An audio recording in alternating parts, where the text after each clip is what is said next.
वो दिसंबर की ठंडी रात थी। हवा इतनी ठंडी थी कि सांस छोड़ो तो धुआं सा निकलता। आसमान में धुंध छाई हुई थी और दूर दूर तक सन्नाटा। छह दोस्त राहुल, समीर, अजय, नेहा, पूजा और रिया गर्मी की छुट्टियों के बाद अब सर्दियों का मजा लेने जंगल की ओर निकले थे।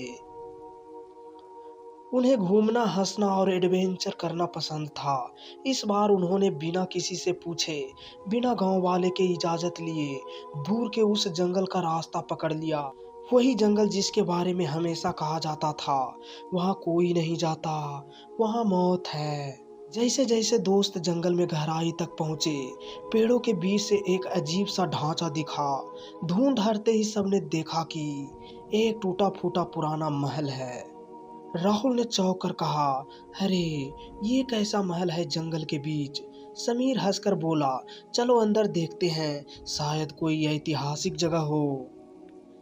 लेकिन जैसे ही वे पास पहुंचे, दरवाजे पर एक गेटमैन खड़ा दिखा। उसका चेहरा झुर्रियों से भरा, आंखें लाल और आवाज कांपती हुई। यहाँ मत आओ, यह जगह शापित है, अंदर गए तो कभी लौट कर नहीं आओगे। दोस्तों ने समझने की कोशिश नहीं की, पर जब गेटमैन ने रास्ता रोकने की कोशिश की तो उन्होंने जिद करके धक्का दिया और हंसते हुए अंदर घुस गए। गेटमैन बस उन्हें घूरता रहा, उसकी आंखों में अजीब सी चमक थी। अंदर का नज़ारा दिल दहला देने वाला था। टूटी दीवारें, बिखरे सामान, हर कोने में मकड़ी के जाले और हवा में सड़ांध की गंध। फिर भी दोस्तों ने मजाक में एक जगह लकड़ी इकट्ठा कर फायरप्लेस में आग जलाई और बैठकर बातें करने लगे। रात का अंधेरा गहरा गया। बाहर अचानक तेज बारिश शुरू हो गई। बिजली कड़कने लगी और पूरा जंगल कांप उठा। तभी अचानक महल की दीवारों से एक औरत की फुसफुसाहट गूंजी, तुम्हें यहाँ नहीं आना चाहिए था। सबके चेहरों पर डर उतर आया। कौन है, सामने आओ, अजय चिल्लाया। लेकिन जब सब कमरे कमरे खोजने लगे तो कहीं कोई नहीं था। थोड़ी देर बाद जब सब सोने की कोशिश करने लगे, अचानक एक भयानक गाना सुनाई दिया। आवाज धीमी धीमी सी, जैसे कोई टूटी हुई आवाज में गा रहा हो। औरत की वो आवाज पूरे महल में गूंज रही थी। सब डरकर उठ खड़े हुए और बाहर गेटमैन की ओर दौड़ पड़े, लेकिन गेटमैन वहां से गायब था।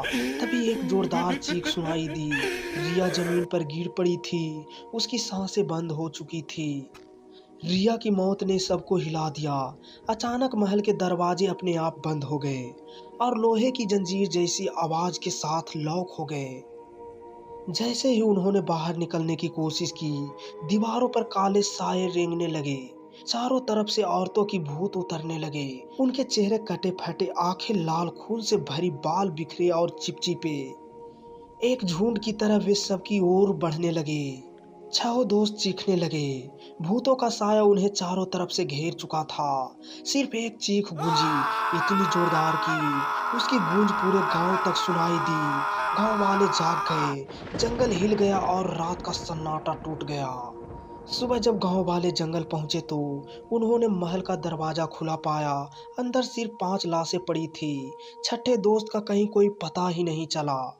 पुलिस, सीआईडी और बड़े बड़े अफसर जांच के लिए आए, लेकिन न किसी लाश पर चोट का निशाना था, न कोई सबूत। किसी को समझ नहीं आया कि मौत कैसे हुई। आज भी गांव वाले कहते हैं, ठंडी सर्द रातों में उस जंगल से अब भी चीखे और गीत की आवाजें सुनाई देती है। और वो छठा दोस्त शायद अब उसका महल का हिस्सा बन चुका है।